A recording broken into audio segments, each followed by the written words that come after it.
Ndabasuhuje mwe mudukunda kandi mudukurikira mutubana kuri channel Ijuru Ntirikorerwa TV, abo tubana kuri WhatsApp group Ijuru Ntirikorerwa, abadukurikira ku mbuga zitandukanye mwe mudukunda,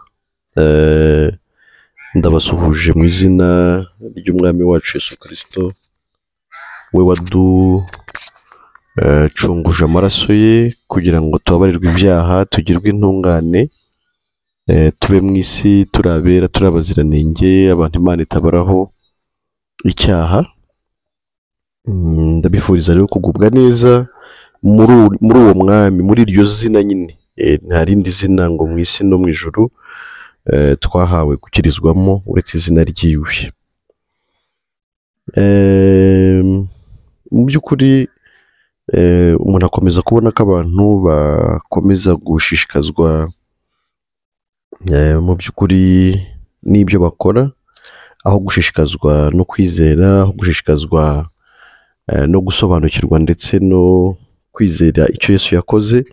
Ariko nta muntu n'umwe ibyo bihesha ibyiringiro by'ijuru, ahubwo buri muntu umeze utyo arinda ava mu isi iyo hatagize igihinduka ngo noneho amenye ko ibimukiza atari ibyo akora ahubwo ari byo yakorewe, arinda ava mu isi mu by'ukuri adakijijwe. Ubwo rero mwe mukunda ubutumwa bwiza kandi mufite inyota mu by'ukuri yo kumva ndetse no kwizera ijambo ry'ubutumwa bwiza, ndabasuhuje kandi ndabashimiye. Reka turebe ayo magambo ari mu Befeso mu gice cya mbere guhera ku murongo wa mbere. Haravuga ngo Pawulo wagizwe intumwa ya Kristo Yesu nk'uko Imana yabishatse, ndabashimiye mwebwe abera bari muri Efeso bizera Kristo Yesu, ubuntu bube muri mwe n'amahoro biva ku Mana Data wa twese no ku mwami Yesu Kristo. Abera bari muri Efeso bizera Kristo Yesu.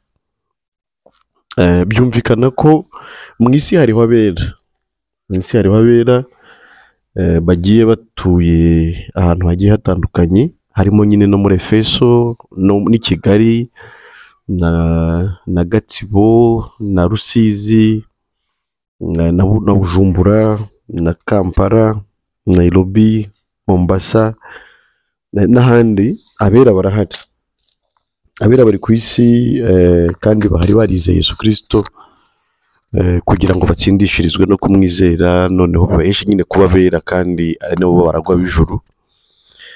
Ntabwo abera rero ari idini cyangwa ikindi, ahubwo abera ni abantu bizeye Kristo bakaba mu isi barejejweho ibyaha byabo byose kubw'amaraso ya Yesu Kristo, bityo bakaba mu isi biringiye ko iwabo ari mu ijuru mu buryo budasubirwaho. Urebye uru rwandiko Pawulo yandikiye Abefeso ni urwandiko rwiza rurimo ibyiringiro, rurimo ibyiringiro ndetse bidakoza isoni, kandi nyine n'ibyiringiro by'abera bose aho bari ku isi yose. Gukizwa ni kumwe. Hari ukuntu umuntu avuga ngo gumana ukwizera kwawe, ngo nanjye ngumane ukwanjye, ukagira ngo nyine hariho ukwizera gutandukanye, ariko ntabwo ari byo, ntabwo ari byo mu by'ukuri. Ukwizera ni kumwe guhesha ijuru, ni ukwizera kutugira abera. Abantu birirwa bafayitinga bapfa amadini n'iki, ariko kujya mu ijuru ntibisaba ibyo. Kujya mu ijuru ni ukuba warizeye ko Yesu yapfiriye ibyaha byawe byose, akabihanirwa, akabigukuraho, akabyishyiraho. Igihano wakabaye uhanwa akaba ari we kijyaho, wowe ugahinduka nyine umwere imbere y'Imana, ukaba uri mu isi uzi neza ko iwanyu ari mu ijuru. Ukomeje ugasoma kino gice, ugeze ku murongo wa 3 aravuga ngo Imana y'umwami wacu Yesu Kristo ariyo na se ishimwe, kuko yaduhereye muri Kristo imigisha yose y'umwuka yo mu ijuru, nk'uko yadutoranirije muri we isi itararemwa kugira ngo tube abera tutariho umugayo imbere yayo. Amen. Aho ni ku murongo wa 4 ngo nk'uko yadutoranirije muri we isi itararemwa kugira ngo tube abera tutariho umugayo imbere yayo.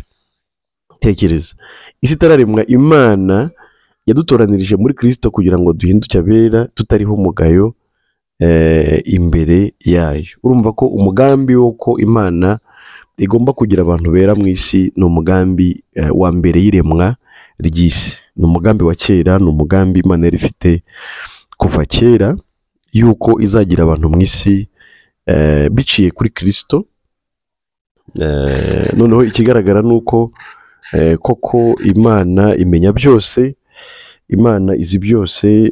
Kuba bera rero kwacu ntabwo ari ikintu cyatunguye Imana, nubwo habonetse icyaha, ariko kwa kumenya byose nk'Imana, Imana yari izi ko nubwo umuntu azajya kure, hari uburyo yagennye muri Kristo, n'ubundi izongera kwigarurira wa muntu ikamugira uwera, akaba mu isi atariho umugayo mu maso y'Imana cyangwa se imbere y'Imana.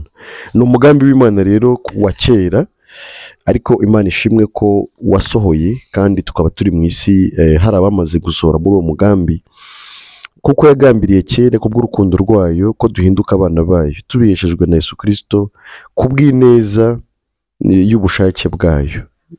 Yagambiriye kuva kera kubw'urukundo rwayo ko duhinduka abana bayo tubiheshejwe na Yesu Kristo kubw'ineza y'ubushake bwayo. Imana ishimwe ko ntabwo turi abantu baremwe nayo gusa, ahubwo twahindutse mu by'ukuri abana bayo tubiheshejwe na Yesu Kristo. Mbese Kristo nk'umwana wayo w'ikinege, noneho yashimye ko muri we ikuramo abandi bana benshi, nanjye nkaba ndimo, n'undi wese uzizera Kristo akaba arimo, kugira ngo ubuntu bwayo butagira akagero bushimwe ubwo yaduhereye mu mukunzi wayo.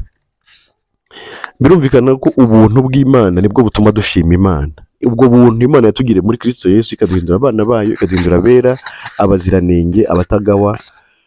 Ubwo buntu yatugiriye ahubwo nibwo dutera kwishima.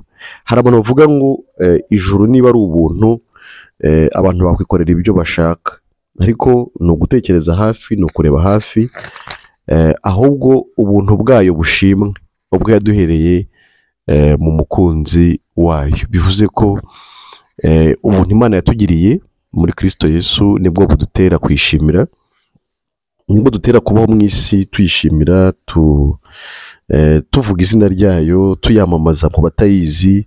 Izi mbuga dushyiraho, amavideo dukora, ibiganiro, amawudiyo, ibiganiro by'uburyo bwose dukora, byose bigamije kuvuga ineza y'Imana, bigamije kuvuga ineza Imana yatugiriye.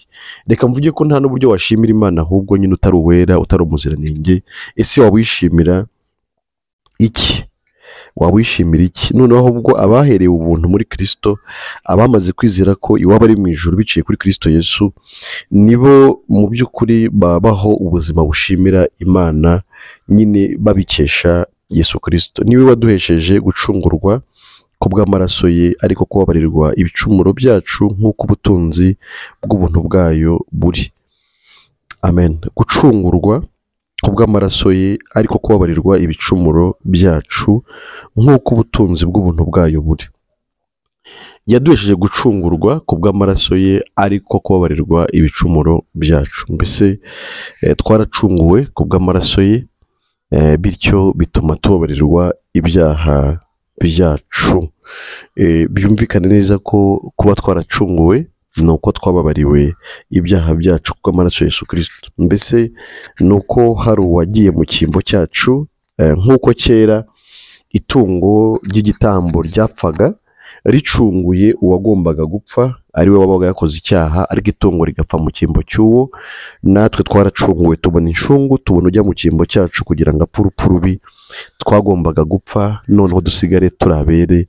Mbese twebwe twacunguwe, nyine twacunguwe, habonetse ushyirwaho ibyaha byacu byose n'igihano cyabyo, noneho twebwe tugahinduka beza, tugahinduka abatagira icyaha, abatagira inenge, ariko atari uko twari beza, ahubwo ari uko twacunguwe. Mbese ari uko twashyizweho ubwiza bwa Yesu Kristo, nawe agashyirwaho ububi bwacu, ubwo yadushagirijeho bukatubera ubwenge bwose no kumenya.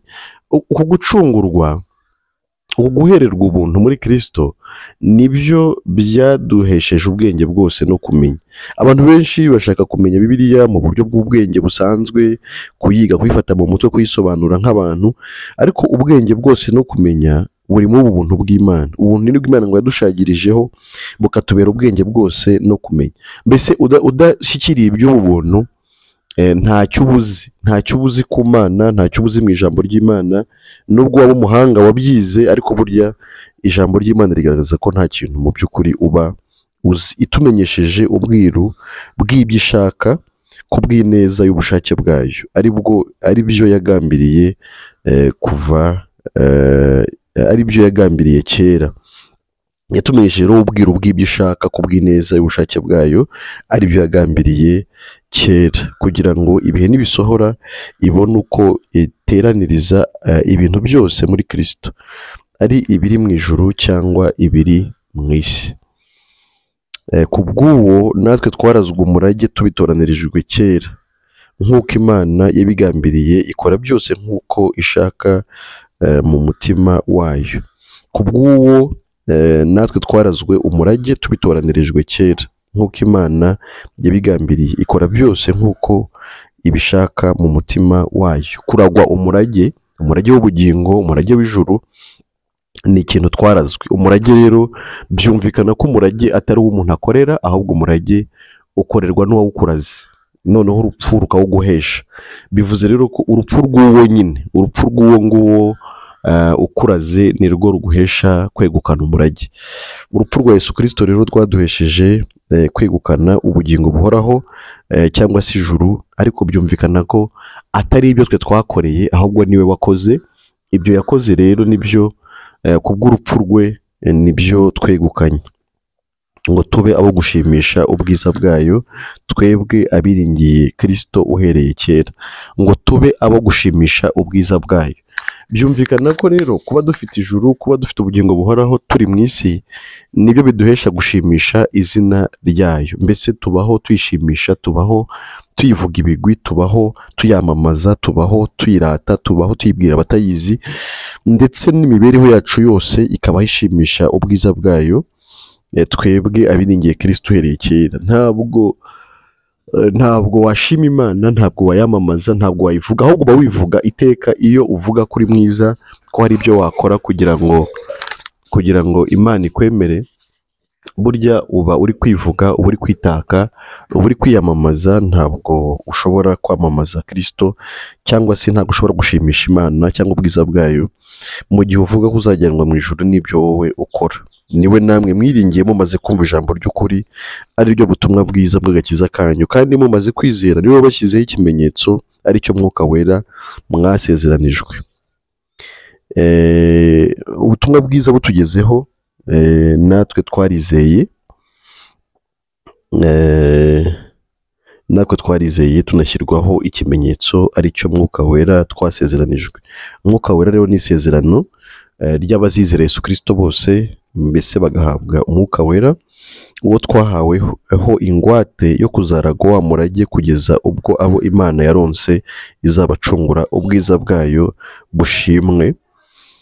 Bivuze rero ko nanone ngo Umwuka Wera duhindukira ingwate. Bivuze ko umuntu wizeye Yesu Kristo ahabwa Umwuka Wera nk'ingwate y'ubugingo buhoraho. Mbese ingwate y'ijuru duhabwa ni Umwuka Wera, kandi uguhaye ingwate burya aba nyine asezeranije ko ibyo ngibyo agusezeranije ubifite, cyangwa se azabiguha. Mu by'ukuri tugarukiye nko ku murongo wa 14, ariko ni amagambo meza abwirwa abera bizeye Kristo, bakakomeza guhamirizwa ko ni ibintu Imana yagambiriye uhereye kera, ikaza kubisohoza muri Kristo Yesu. Ntabwo ari ibintu hari abantu bajya bavuga ngo ubutumwa bw'inzaduka. Ntabwo ubutumwa bwo kuhinduka abera ari ubutumwa bw'inzaduka, nta n'ubwo abera ubwabo ari inzaduka. Ni ibintu bya kera, ni ibintu bya mbere y'iremwa ry'isi, ni ibintu Imana yagambiriye uhereye kera cyane, hanyuma iza kubisohoreza muri Kristo Yesu ubwo yapfaga ku mugaragaro. Noneho Imana ibitanze kwera kwayo, Imana ibitugiza abere rwose, abazizera Kristo bose bakabaho mu isi ari abera, ari abaziranenge, ari abantu mu by'ukuri Imana itabaraho icyaha na kimwe. Abo ngabo ari nabo bazajya mu ijuru. Nta munyabyaha uzajya mu ijuru, abanyabyaha bose bazajya mu muriro. Hari n'abantu badutse kuri ubu nabo bashuka abantu, basigaye babwira abantu ko abantu bose bazajya mu ijuru kubera ko Yesu yapfuye agapfira abari mu isi, bityo ko nta muntu uzarimbuka. Nyamara siko ijambo ry'Imana rivuga. Riravuga ngo kuko Imana yakunze abari mu isi cyane byatumye itanga umwana wayo w'ikinege kugira ngo umwizera wese atarimbuka ahubwo ahabwe ubugingo buhoraho. Bivuze ko umuntu utazizera Yesu Kristo wese azarimbuka, ahubwo uzizera niwe utazarimbuka agahabwa ubugingo buhoraho. Nta mpamvu rero yo kubeshya abantu, nta mpamvu yo kubabwira ngo wakwizera utakwizera, kwizera ntacyo bimaze, kwizera sibyo biguhesha ijuru, abandi ngo bituma gusa ubimenya. Oya, ahubwo bitugira abana b'Imana, bitugira abana b'Imana. Hanyuma abana b'Imana rero nibo baragwa b'ijuru, naho utizera Kristo rwose uwo ntabwo ashobora kuzajya mu ijuru, ahubwo mu by'ukuri azarimbuka. Ariko ntabwo aricyo twamwifuriza, turifuza ko abantu bizera Kristo mu by'ukuri bakazajya mu ijuru. Urebye igice cya 6 abantu bakunda gusimbukiraho cy'uru rwandiko rw'Pawulo yandikiye Abefeso, ukirebye uratangara, abantu bahita baza bakaza mu gice cya 6 bakajya kuvuga iby'intwaro. Umurongo wa 10 igice cya 6 ngo ibisigaye mukomerere mu mwami no mu mbaraga z'ubushobozi bwe bwinshi, mutware intwaro zose z'Imana kugira ngo mubashe guhagarara mudatsinzwe n'uburiganya bwa Satani, kuko mudakirana n'abafite amaraso n'umubiri, ahubwo mukirana n'abatware n'abafite ubushobozi n'abategeka iyi si y'umwijima n'imyuka mibi y'ahantu ho mu ijuru. Ugakomeza bari kuvuga ibisigaye ariko batamenye ibyatangiye. Ni gute wavuga ngo ibisigaye kandi ibyatangiye utabizi?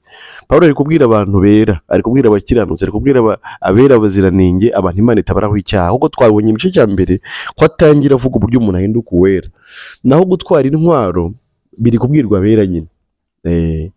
Nabo kandi ntibatwara intwaro kugira ngo bibaheshe kujya mu ijuru, hoya, ahubwo ni ugutwara intwaro kugira ngo ubwo bahindutse abera, mu by'ukuri n'ubuzima bwabo buba ari ubuzima nyine bwera, n'imibereho yabo iba ari imibereho yera, babeho neza bishimiye agakiza, babeho neza Shitani atabariganya, atabajyana mu bitafite umumaro.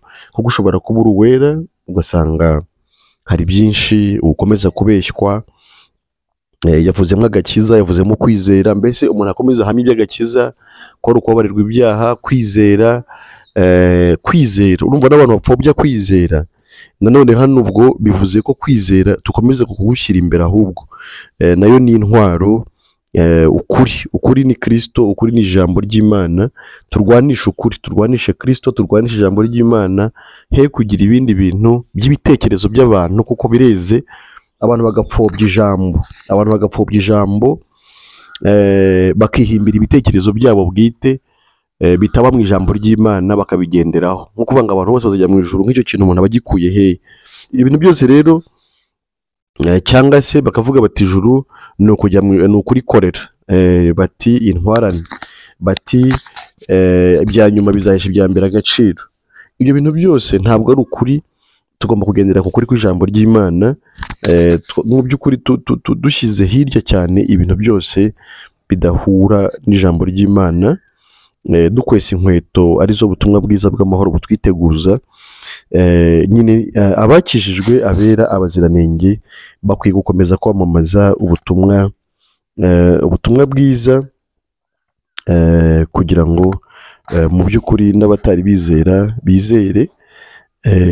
Hanyuma ariko kandi si icyo gusa, no kugira ngo natwe ubwacu abizeye dukomeze kuba mu mwanya mwiza, kubera ko uko tubwira abantu ijambo ry'Imana twikizanya n'abatwumva, rikomeza natwe kutugira neza, rikomeza gushimangira no gushyigikira bya byiringiro dufite, ku buryo usanga umuntu Imana yakijije abayeho neza, aguwe neza. Gukiranuka nayo ni imwe mu ntwaro, gukiranuka ni imwe mu ntwaro. Hari abantu bakunda kutubwira uburyo ukiranuka ari we mukiranutsi, ati nyamara nubwo bimeze gutyo ukiranuka ni we mukiranutsi. Nibyo, ariko mbere y'uko unakiranuka mu ngeso, nabyo twemera tutarwanya, mu by'ukuri ukwiye kubanza kuba umukiranutsi ku bwa kavukire nshya. Ntabwo umuntu utari umukiranutsi muri Kristo Yesu nanone yakiranuka mu ngeso. Ese mwe mwumva byagenda gute? Ese umuntu yaba atari umukiranutsi noneho akajya yakiranuka mu ngeso gute? Banza ube umukiranutsi kubwo kwizera. Abaroma 10:10 aravuga ngo umutima niwo umuntu yizeza akabarwaho gukiranuka, akanwa akaba ariko yatuza agakizwa. umuntu utari umukiranutsi rero kubwo kwizera nta nubwo yaba umukiranutsi mu ngeso cyangwa se mu mibereho. Gukiranuka ngo ni intwaro ndetse bimeze ngo nk'icyuma gikingiriza igituza. Mu by'ukuri gukiranuka nibyo, reka tubanze tubarika abakiranutsi, tuba abakiranutsi muri Kristo, tuba abakiranutsi ku bw'ivuko. Burya igiti cyera imbuto zacyo. Banza umukiranutsi ku bwa nature, ku bwa nature nshya yo muri Kristo, hanyuma uzajya wanakiranuka mu mibereho, mu buzima bwa buri munsi, kubera ko nyine wagize n'ivuko rikiranuka. Ntabwo rero habanza gukiranuka mu ngeso, ahubwo habanza gukiranuka ku bwa kavukire nshya. Iyo utari umunyabyaha uba uri umukiranutsi, ni ibintu bibiri. Umunyabyaha ni uko ukomoka kuri Adamu gusa, gukiranuka rero no kwizera Kristo ukabarwaho gukiranuka kwe, ukaba mu isi uri umukiranutsi ku bwa Yesu. Hanyuma ibyo rero bikanaguhesha mu by'ukuri no kugenda ukiranuka mu mibereho yawe ya buri munsi. Ubwo rero icyo tugomba kukimenya tukagisobanukirwa. Izi ntwaro ni nziza, ariko n'iz'abakiranutsi kandi barazumva kubera ko ni ubuzima bwabo. Ariko umuntu ntakwiye gusimbuka ngo ngiye gutwara intwaro kandi utari no mu bemerewe gutwara izo ntwaro. Njya nkunda gutanga urugero ko uhuye n'umusivile mugahurira Nyabugogo afite imbunda, wahita uhamagara inzego z'umutekano kugira ngo baze kumufata. Bivuze rero ko mu by'ukuri intwaro ni nziza, ariko izi ntwaro zivugwa mu Befeso mu gice cya 6 ni iz'abera, ntabwo ari intwaro z'abanyabyaha. Nta munyabyaha ugira intwaro cyangwa wemerewe gutwara intwaro ya mwuka, ahubwo intwaro za mwuka zikwiriye gutwarwa gusa n'abakiranutsi.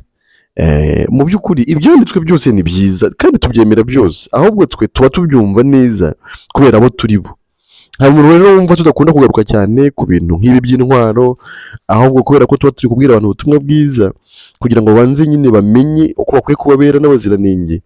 Ntidutinde rero ku ibi by'inyuma, kubera ko ibi nyine ni ibyo bamaze kuba bera gusa, kandi mu ivugabutumwa tuba tubwira abantu benshi, ntabwo tuba twamaze guselekshona tumenye ngo aba ni abera turi kubwira bonyine. Natwe ari bo twakabaye tugaruka nyine no kuri ibi, kandi aho duteraniye nyine turi abera gusa, cyangwa se ari iteraniro nyine ryera, atari mu buryo bw'ivugabutumwa. Ibi nyine ahubwo nibyo twiga. Nkomeza no kubwira abantu ko biba ari byiza nawe iyo ugize inyota yo kumenya ese abera nabakura hehe, kugira ngo nterane nabo, nigane nabo, njye namenya n'ibyo bindi by'izo ntwaro n'ibindi byinshi Imana ivuga ku bakiranutsi, atari mu by'ukuri ivugabutumwa gusa, ahubwo kanamenya n'indi mibereho ikwiriye abera, ikwiriye abana b'Imana. Naho rero tujye tunasaba abantu baza ku rubuga Ijuru Ntirikorerwa kuri WhatsApp group, mu by'ukuri ntimukazanwe no guteza intambara, ntimukazanwe no kurwana, ntimukazanwe no kubuza umutekano abandi. Wakabaye utega amatwi ukumva, kubera ko kwizera bizanwa no kumva, ukunganira, ariko nturwane, ntuteze intambara, ntuteze akavuyo. Si byiza, ntago biboneye. Iyo usanze abantu barashyizeho groupe, ukwiye gutega amatwi ukareba umurongo wa groupe nawe ukagendera muri wo. Wasanga wowe ibyo ukeneye bitari kuri iyo groupe ukayivaho nta kibazo, ntacyo bitwaye, noneho ukajya ku zindi zihura n'ibyifuzo byawe, ariko ukorohera abandi, noneho nabo bagatekana. N'ubwami bw'Imana si ubw'umuvurungano. Ubwami bw'Imana ni ubw'amahoro no gukiranuka no kwishimira muri Mwuka Wera, niko ijambo ry'Imana ritumenyesha. Ubwo rero rwose muba amahoro, mugubwe neza. Ubutumwa bwiza ni ubw'amahoro nyine, ntabwo ubutumwa bwiza mu by'ukuri ari ubw'intambara, ahubwo ni ubw'amahoro. Dukomeze tushimire Imana ku bwa Yesu Kristo, dukomeze twishimire agakiza, dukomeze tunezerwe, tugubwe neza. Mu by'ukuri ni nacyo Imana yadukirije, ko ari ukugira ngo umubabaro twagize kera tukiri abanyabyaha, dushakisha epfo na ruguru, mu mazi, mu misozi, mu mashyamba, mu butayu, ahantu habi cyane hose dushakisha, ariko noneho ko ari ukugira ngo mu gihe nk'iki twasobanukiwe ubutumwa bwiza, noneho tugire ubuzima bwiza butekanye, bushimira Imana ku bwa Yesu Kristo, nta ntambara, zindi zo gushaka ijuru kuko twariherewe ubuntu, ariko kandi mu by'ukuri ngo twanaherewe ubuntu kugira ngo dutangire ubundi. Ibyo mbivuze ngaruka ku bakiranutsi baba bakwiriye mu by'ukuri kubaho ubuzima n'ubundi bwo gushishikarira kugeza ubutumwa bwiza ku bandi, kubera ko niba warakijijwe ntukwiriye gusa kwibera mu munezero, ahubwo ukwiriye no kugira uruhare kugira ngo umunezero ugere ku bandi nabo banezeranwe nawe. Mu by'ukuri sinzi wenda ko hari abatamenye, kandi birashoboka kuko ntago nivuze amazina. ni Emile Nshimiyimana, ndi umuvugabutumwa bwiza bw'ubuntu bw'Imana. Nibwira ko abo dusanzwe tubana mu biganiro bo bahise bamenya uvuga, ariko kuwe udukurikiye bwa mbere ni byiza ko nawe tukwibwira.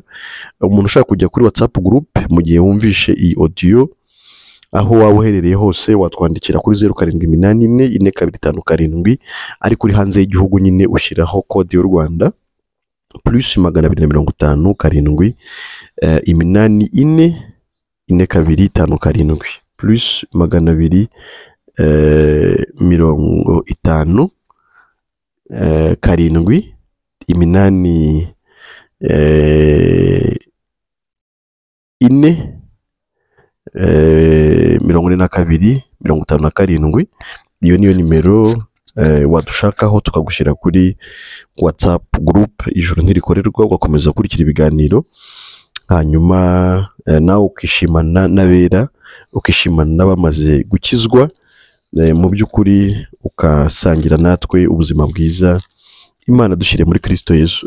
Ubutumwa bwiza ntabwo ubuduhesha gusa ijuru ahubwo tukiri mu isi niyo soko y'imibereho myiza. Hari ijambo rivuga muri Yohana ngo mu gice cya mbere bavuga ngo muri Kristo harimo ubugingo, ngo kandi ubwo bugingo bwari umucyo w'abantu, ngo umucyo uvira mu mwijima, ariko umwijima ntibawumenya.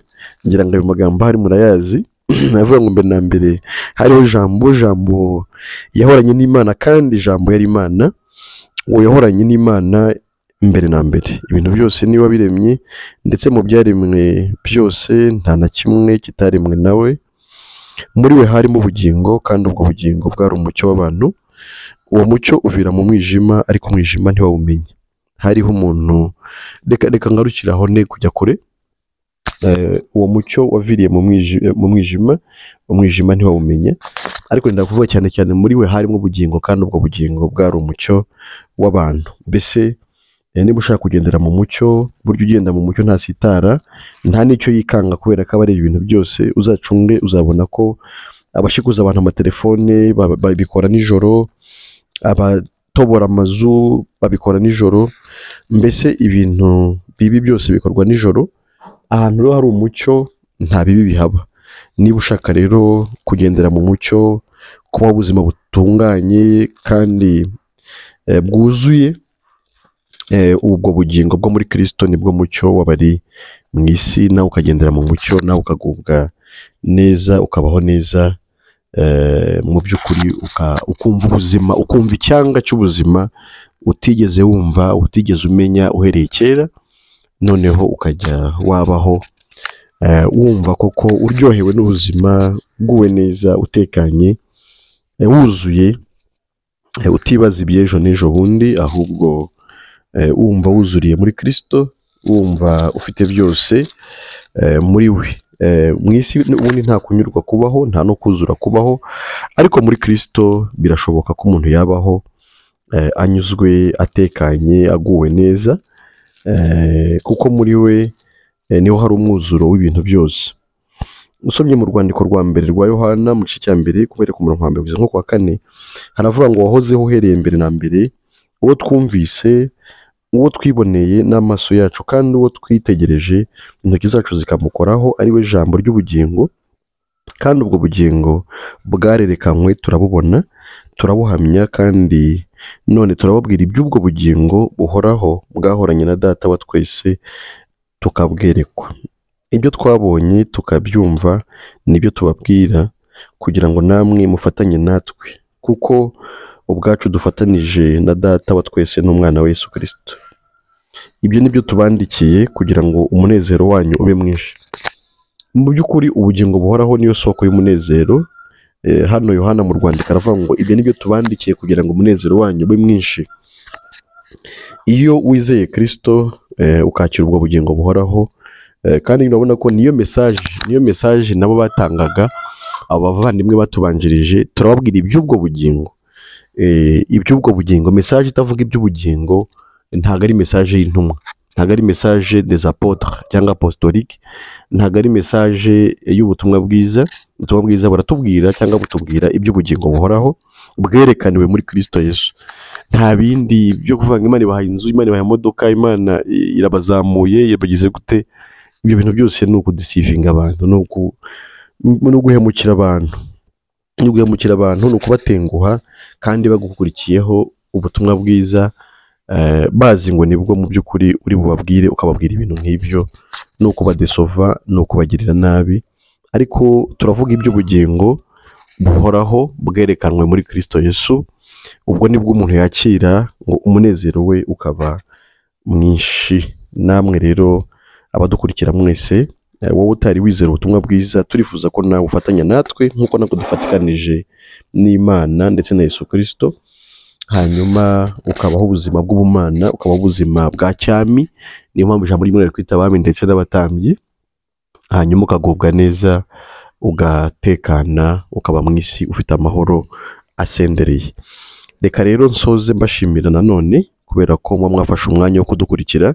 Muri iki gihe abantu bari busy, ariko iyo mubonye akanya mukadukurikira gutya biratunezeza, bituma natwe kandi iyo mutwandikiye muduhaye comments ku biganiro, bituma natwe dukomeza kugira iryo shyaka ryo kuvuga ngo hari abadukurikira, reka rero tubabwire ubutumwa bwiza. Reka nsoze rero mbabwira ngo amahoro y'Imana aruta rwose ayo umuntu yamenya akomeze kubana n'imitima y'abizera Yesu Kristo bose none n'iteka ryose.